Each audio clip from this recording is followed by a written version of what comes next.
Hello everyone, it's your girl Adventure Girl, and I'm here to share some news with you. So today I am filming at Lodgic Workplace in Champaign because I have some really exciting news. For the month of Black History Month, by Black Chambana and Lodgic have decided to collaborate and cross-promote to spotlight African Americans who have made contributions to not only Black history but American history, to spotlight Black-owned businesses within the Champaign-Urbana community, and also tell some cultural facts about African American culture and where some things have come from. So stay tuned for this exciting journey. So what is She Said? A while back, Jeanette nominated me to speak at She Said, which is a production where multiple women take the stage to tell their story. And February 22nd, I'll take the stand to tell my story in front of 1,400 participants, or better yet, watchers. And I hope to see you in the audience. My story is called I Didn't See Color, and really quickly, I'm going to give you a story behind my story because I have to save some of the good stuff for stage. As most of you may know, I own Nannyville, which is an in-home babysitting service and nanny placement agency, and I am a former nanny. And I work for a very lovely family, and the children were they were the same age. They were twins, and they were about 8 years old at the time when I was watching them. It was one girl and one boy. And so I'm at their house and I'm dancing and I'm singing in the kitchen, whoop, whoop, whoop, and I say, I'm a princess. And the boy says, Mariah, you can't be a princess. Look at your skin color. And his sister immediately goes, yes, she can. Yes, she can be a princess. And then he says, well, look at your hair. And from that moment, I learned a big thing, because these kids, they had a heart of gold. They loved the world. Their family was very loving and always inclusive of me and my culture. But I realized that they were taught not to see color, and I was taught not to see color once upon a time. But as I grew and progressed in this world, I was forced to see color. And so I think that raising children to not see color may not be the best way to raise them, because you want to treat everyone the same and you should love everyone the same. You shouldn't see color.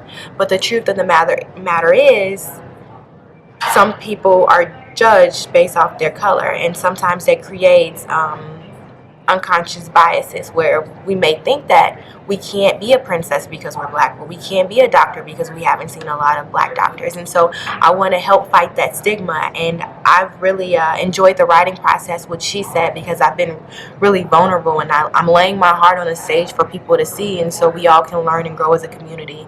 So if you can be there, I truly encourage you to be there. I promise I'm not holding back, and I'm letting it all out. So you want to be there for that, and thanks Jeanette for having me there, especially, and Lodgic for sponsoring, among all the other sponsors who will be there.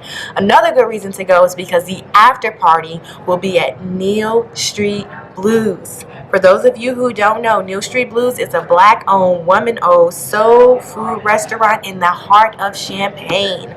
I know we just got done with Visit Champaign's County Restaurant Week, but if you haven't tried Neal Street Blues, you need to try it. And here is our cultural tip for the day: soul food. Soul food cuisine originates all the way back from the enslaved era, where owners gave African Americans the scraps and kind of detestable items that no one wanted to eat, and we made dishes that are now more desirable and more tasty using the leftovers that no one wanted. So some of these items include chicken, fish, gizzards, ham hocks, chitlins, yams, macaroni and cheese, cornbread, greens, pork chops, neck bones, black eyed peas and rice, chicken and waffles, banana pudding, peach cobbler, red velvet cake, and sweet potato pie.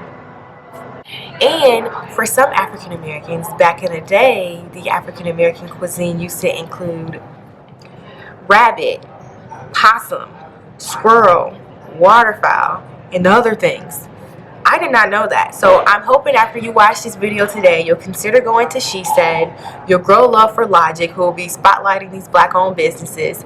You'll try Neal Street Blues. And also, we have an article coming out called Food and Catering, which is sponsored by Wooden Hog Barbecue, which will include all the Black-owned businesses that offer the different cultural foods that we have, and some which are more different, and more catering businesses that you can use and implement and maybe have at your workspaces to help create a more diverse environment and a more palatable experience. Thank you so much for watching today. I thank you for all the partnerships that I've had with Black Chambana, and I look forward to making this Black History Month one for the books, ones you remember, and something that everyone can learn from, whether you are African American yourself, because I'm still on a journey and I am still learning myself. Thank you so much for watching, and I hope to see you soon. Bye.